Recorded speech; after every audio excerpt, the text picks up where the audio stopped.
धाकड़ खबर बेखौफसुमा बेबाक अंदाज। धाकड़ खबर के न्यूज़ रूम से मैं आपके साथ हूं अकरम रईस खान। एक शेर से आज अपनी खबर की शुरुआत करना चाहता हूं। ढैन ढैन ढैन। वैसे आप लोग जानते हैं कभी कभी कोई शेर आपके सामने रख देता हूं। ये अलग बात है, बड़ी सारी दुकान नहीं है, नहीं तो पहले बैकग्राउंड म्यूजिक चलता और पीछे से कुछ ग्राफिक्स चीरते हुए आते और आज का शेर आपके सामने रखा जाता। खैर इधर उधर की बातों को छोड़ देते हैं, शेर आपके सामने रखते हैं। शेर कुछ इस प्रकार है कि चेहरे बदल बदल कर, चेहरे जानते हैं ना, चेहरे बदल बदल कर मुझसे मिल रहे हैं लोग।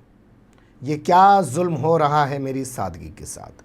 ये शेर आज मैं आपके सामने इसलिए रखना जा रहा हूँ और इसलिए रखना चाहता हूँ कि जो खबर उभर के सामने आई है, जो बवाल मचा रही है झारखंड से निकलकर उत्तर प्रदेश में, जो बवाल मचा रही है झारखंड से निकल के छत्तीसगढ़ में, वो ये शेर कहने के लिए विवश कर रही है क्योंकि चेहरे बदल बदल के लोग मिल रहे हैं। एक ज़माना था, मुझे अपना बचपन याद आता है कि हम लोग जा रहे थे, नमाज का वक्त हो गया, रास्ते में एक मंदिर पड़ा, हम लोगों ने ज़रा सा भी नहीं सोचा, मंदिर के पास ही गाड़ी को रोक दिया, वहाँ बात की, उन लोगों ने नमाज़ पढ़ने की जगह दी, मंदिर की छत पे नमाज़ पढ़ी और वज़ू करने के लिए पानी भी मुहैया कराया। काफ़ी खुश हुए इस बात पर वो लोग भी और हम भी मुतमईन थे कि हमने वक्त पे नमाज अदा कर ली। लेकिन आज क्या दौर हो गया। आज सबसे बड़ा हिंदू वो हिंदू है जो नमाज को गाली दे, जो इस्लाम को गाली दे, जो किसी मुसलमान को मारे पीटे और कहे कि भैया बोल जय श्री राम।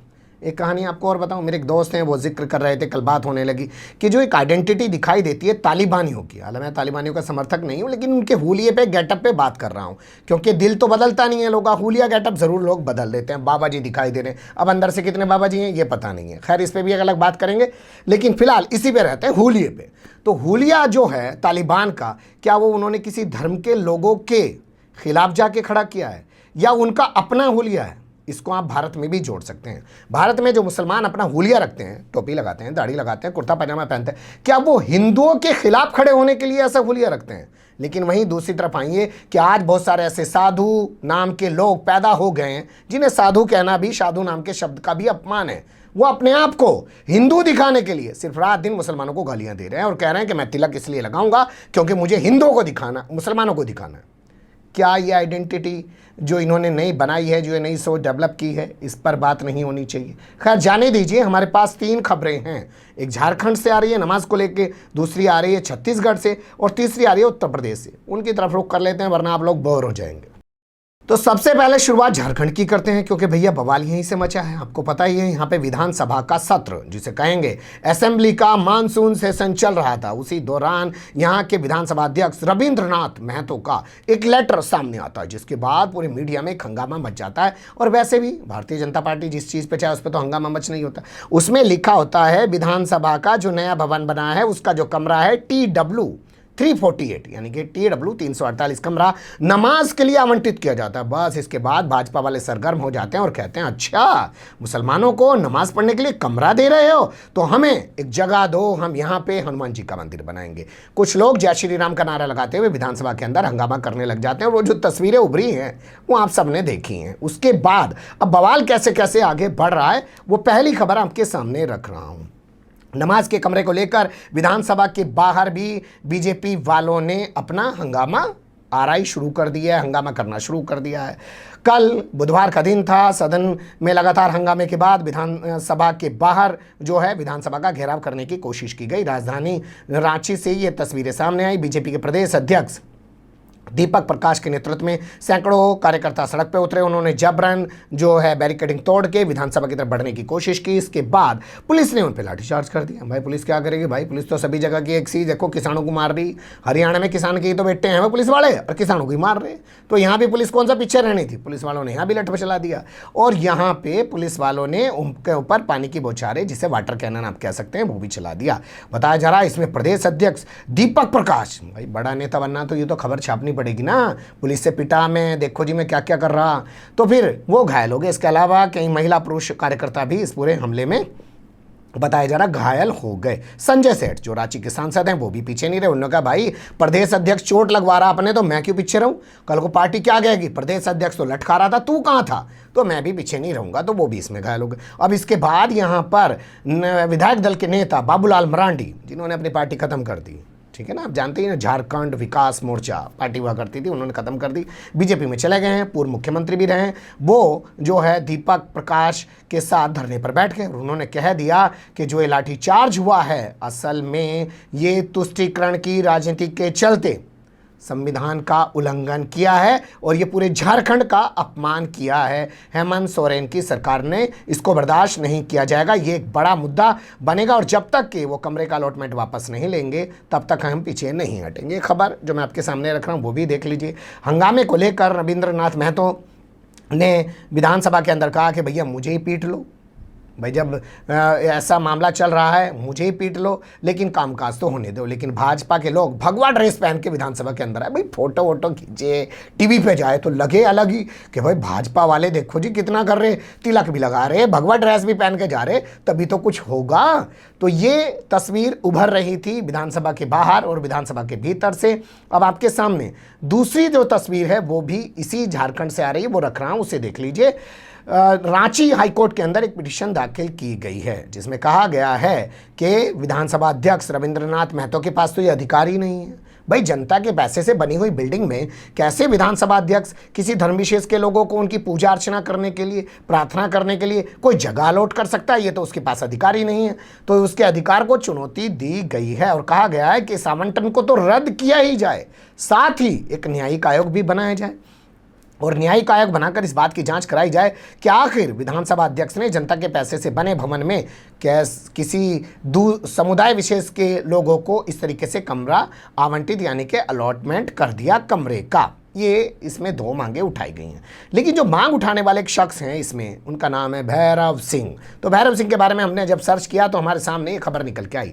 4 जनवरी 2021 की ये खबर कहती है कि रांची का सुखदेव विहार एक थाना है, वहाँ पे एक सरकटी लाश मिलती है, उसके बाद भीड़ इकट्ठा हो जाती है भैरव सिंह के नेतृत्व में और वहाँ बवाल शुरू कर देती है। उसी दौरान विधानसभा की तरफ बढ़ रहे मुख्यमंत्री हेमंत सोरेन भी वहाँ जाते हैं। आरोप है कि उनके काफिले पर भी हमला किया, उन्हें बचाने के चक्कर में उनके कई सारे सिक्योरिटी गार्ड भी घायल हो गए। इस मामले को लेकर FIR दर्ज की गई और 8 जनवरी को सुखदेव विहार पुलिस ने गिरफ्तार कर लिया भैरव सिंह को और जब उसको लेके कोर्ट में पहुंचे तो वहां उसके समर्थित वकीलों ने पुलिस के साथ धक्का मुक्की मारपीट भी की।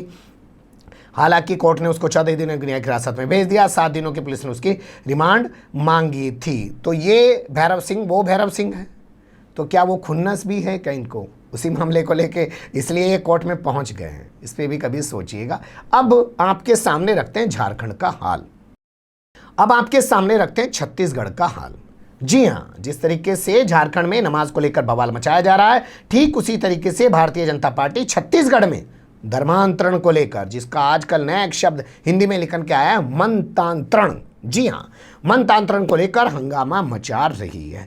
पहले हंगामे की बात, फिर हंगामे के पीछे की पृष्ठभूमि को समझने की कोशिश करेंगे। धर्मांतरण का आरोप लगाते हुए बीजेपी के कार्यकर्ताओं ने रायपुर में एक जबरदस्त धरना प्रदर्शन किया। बूढ़ापारा इलाके के अंदर इन्होंने धरना प्रदर्शन किया और उसके बाद ये लोग पुरानी बस्ती थाने की ओर बढ़ने लगे, लेकिन पुलिस ने इनको रोक लिया। इस दौरान पुलिस से इनकी भाई झड़प तो होनी चाहिए ना, लट खाते हुए तो फोटो होनी चाहिए ना। फिर मैं राष्ट्रीय अध्यक्ष को भेजूंगा, देखो अध्यक्ष जी मुझे भी पुलिस ने लट मारा, मैं कितना पिट रहा हूँ, जनता को भी बताऊंगा देखो मैं धर्म के लिए कितना पिट रहा हूँ, आने वाली सरकार हमारी बनवा दो, फिर हम इस पुलिस को बताएंगे कि कैसे ये लट चलाती है। इस दौरान पूर्व मंत्री ब्रजमोहन अग्रवाल और इसके अलावा पूर्व मंत्री जो बताए जा रहे हैं, जो प्रवक्ता भी हैं पार्टी के, राजेश मुड़त, वो भी वहाँ मौजूद थे, वो भी बताया जा रहा घायल हो गए। खैर हंगामा होने के बाद कुछ लोग जो हैं डिसाइड किए गए, अच्छा भैया ठीक है तुम थाने पे चले जाओ। वे जाके थाने पे FIR दर्ज करने के बजाय, भाई FIR दर्ज करा दो ना, आपको जिस पे शक है धर्मांतरण हो रहा है, लेकिन वो जाके वहाँ धरने पे बैठ गए। उन्होंने कहा भैया हम तो धरना देंगे, हमें तो अखबारों में छपना, हमें तो टीवी पे दिखना, हमें ना करवानी FIR दर्ज, पुलिस तो हमें पता कुछ करने की ही नहीं है, हम तो लोगों को यही बताओगे ले भाई पुलिस ने हमारी FIR भी दर्ज ना करी। तो ये हंगामा चल रहा है। इसे लेकर कांग्रेस के जो प्रदेश अध्यक्ष हैं उनका बयान अखबार में छपा है, मोहन मरकाम उनका नाम बताया जा रहा है। उन्होंने कहा कि पिछले 2.5-3 साल से 2018 में सरकार बनी थी ना, आपको पता है वहाँ पे भूपेश बघेल मुख्यमंत्री हैं। ये अलग बात है कि 2.5 साल पूरे होते ही वहाँ पे TS सिंहदेव जो वहाँ के स्वास्थ्य मंत्री हैं वो कह रहे हैं अच्छा भैया तू हट जा भाई, 2.5 साल तू रह लिया मुख्यमंत्री, 2.5 साल मैं मुख्यमंत्री रहूंगा, ये भी बात चल ही रहा है। राहुल गांधी वहाँ जाने वाले हैं दौरे पे, अब देखेंगे। जम्मू कश्मीर में हैं आज राहुल गांधी 2 दिन के दौरे पे, वो वहाँ से लौटेंगे, छत्तीसगढ़ कब जाएंगे। लेकिन उनका कहना है कि यहाँ धर्मांतरण के नाम पर झूठा हवा खड़ा करके बीजेपी असल में प्रदेश का सांप्रदायिक सौहार्द खराब करना चाह रही है। अब हम जानते हैं छत्तीसगढ़ में मुसलमानों की कोई हैसियत तो है नहीं भाई, वहाँ किसके नाम पे बवाल करेंगे, लेकिन बवाल तो करना है, ये दिखाना है लोगों को हिंदू धर्म खतरे में है। हिंदू खतरे में है तो क्या करें, सामने ईसाई हैं, आदिवासी इलाका है ना जी, तो ईसाई हैं तो अब ईसाइयों को टारगेट करना शुरू कर देते हैं। अब कुछ टारगेट वाली तस्वीरें देखिए। 2 दिन पहले मैंने आपको बताया था रायपुर के एक थाने में थानेदार के सामने एक पादरी को भगवा ब्रिगेड के जो भी लोग हैं, उन्होंने, गुंडे कह सकते हैं आप उनको, जो सीधी ऐसी बात कर रहे हैं, ऐसा हंगामा कर रहे हैं, उनको गुंडा कहा जा सकता है, उन्होंने थानेदार के सामने उनको मारा। 12 लोगों के खिलाफ FIR दर्ज की, किसी को नहीं पकड़ा। बताओ, थाने में मार के भाग जाने थानेदार के सामने, और निकम्मा नकारा थानेदार सिर्फ लाइन हाजिर किया गया, गिरफ्तार करके जेल में डाला जाना चाहिए था। तेरे सामने मार के कैसे भाग गए भाई, तू क्या कर रहा था फिर, कहाँ का थानेदार, कल को तो तुझे आके कोई ठोक के चला जाएगा थाने के अंदर, फिर कहाँ की तेरी वर्दी का रोब है, कहाँ का पुलिस का इकबाल है। लेकिन खैर उसको हटा दिया गया। तो वो एक मामला था। उससे पहले मैंने आपके सामने खबर रखी थी कि यहीं का एक जिला है कबीरधाम, वहाँ का एक गाँव है, वहाँ पे ईसाई समुदाय के लोग एक घर में अपना प्रार्थना जो भी सभा कर रहे थे, तो वहाँ पे भगवा ब्रिगेड के 100 गुंडा आ गए, उन्होंने हमला कर दिया, सबको दौड़ा दौड़ा के मारा, भगा दिया। पादरी ने किसी प्रकार अपने परिवार की और अपनी जान बचाई है। इसी तरीके से हमने आपको बताया था कि छत्तीसगढ़ जो क्रिश्चियन फोरम बना हुआ है, उसका कहना है कि पिछले 15 दिन में 10 ऐसी वारदातें हो चुकी हैं।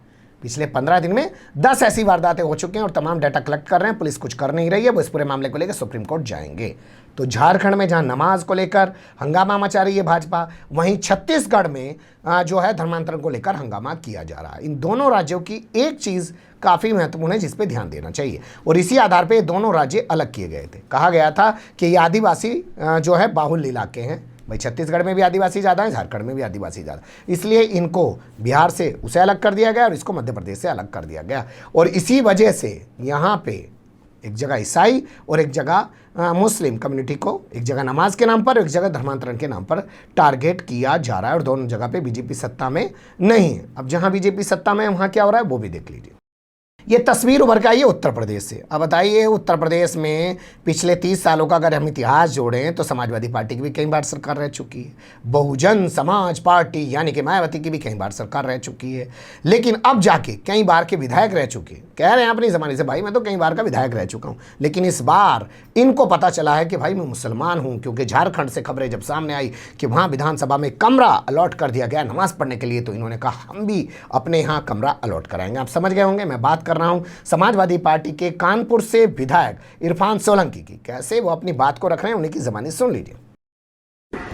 जैसा कि आजकल चाहे वो छत्तीसगढ़ हो, अभी हाल ही में बम्बई का भी मामला सामने आया है, और मैं खुद ही 15 साल से विधायक हूँ, और अक्सर ये होता है कि जब हमारी विधानसभा की कार्रवाई चलती है तो हम लोग जो मुसलमान विधायक हैं वो अक्सर कार्रवाई छोड़ के मस्जिद जाते हैं नमाज पढ़ने के लिए।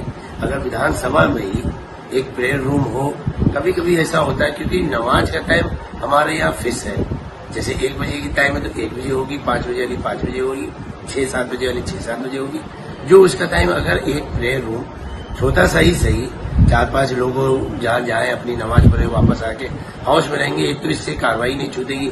बहुत बार ऐसा होता है कि किसी विधायक का क्वेश्चन लगा हुआ है, महत्वपूर्ण क्वेश्चन है, छेद का मामला है, उसने लगा रखा है, अब वही उसी समय में मान लीजिए अजान का समय है, और वो ना तो क्वेश्चन छोड़ सकता है ना नमाज छोड़ सकता है। और क्योंकि नमाज पूजा ये सब आस्था का विषय है, और मेरा मानना ये है जहाँ आस्था की बात है वहीं बड़े बड़े इंटरनेशनल एयरपोर्ट हो या डोमेस्टिक एयरपोर्ट हो, वहाँ भी एक छोटा सा प्रेयर रूम बना दिया गया है ताकि लोग अपनी इबादत कर सकें और आगे बढ़ सकें।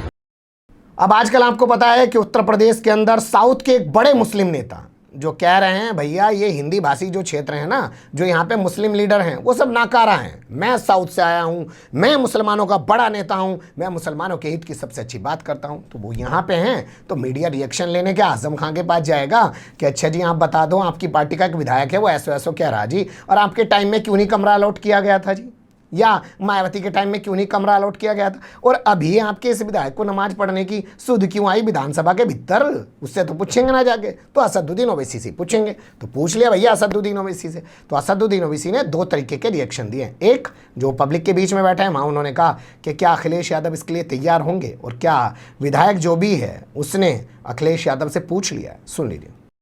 अरे भाई ये इरफान साहब कौन सी पार्टी के हैं? विधायक। पहले उनसे ये पूछ लीजिए कि अखिलेश यादव की राय क्या है। अखिलेश यादव अपनी मुंह से क्यों नहीं बोलते बात ये? इसके बाद इन्होंने एक रिएक्शन और दिया है। वो रिएक्शन जो है इन्होंने टीवी चैनलों पे दिया है। उन्होंने कहा कि विधानसभा भवन में आवंटित होने वाले कमरे में ही इरफान सोलंकी नमाज पढ़ेंगे। सैकड़ों मस्जिदें वीरान पड़ी हुई हैं, उनको वहाँ जाके भी नमाज पढ़नी चाहिए, क्योंकि इसी तरीके का रिएक्शन भारतीय जनता पार्टी की ओर से दिया गया था। तो ये रिएक्शन आते हैं या दिलवाए जाते हैं, ये भी आप सोचिएगा। कि उधर तालिबान वाले कहते हैं कि को एजुकेशन पे रोक लगाई जाती है, लड़के लड़की बैठ के साथ नहीं पढ़ेंगे, और यहाँ मौलाना अरशद मदनी, ठीक है, वो भी कहते हैं को एजुकेशन पर रोक लगा दे। क्यों महाराज, पहले से आपको सुध नहीं आ रही थी? तालिबान के बोलने से ही आपके दिमाग के अंदर ये बात पैदा हुई और आपकी ज़बान से निकल पड़ी, पहले से क्यों नहीं आ रही थी? तो क्या चुन चुन के चेहरे बना रखे हैं? ये वाला बटन दबाओ वो चेहरा बोलेगा, वो वाला बटन दबाओ वो वाला चेहरा बोलेगा, और हमारा जो है काम होता रहेगा, क्योंकि पर्दे के पीछे की चीज़ें आप समझ नहीं सकते हैं। बने रहिएगा धाकड़ खबर के साथ। फिलहाल कमेंट्स के रूप में आप लोग अपनी राय दे सकते हैं, खबर को लाइक कर सकते हैं, चैनल को सब्सक्राइब कर सकते हैं, ज़्यादा से ज़्यादा हमारी खबरों को शेयर कर सकते हैं। फिर ऐसे ही किसी सुलगते हुए या उलझते मुद्दे लेकर मैं आपके सामने हूँगा हाजिर। फिलहाल अभी मुझे दें इजाज़त।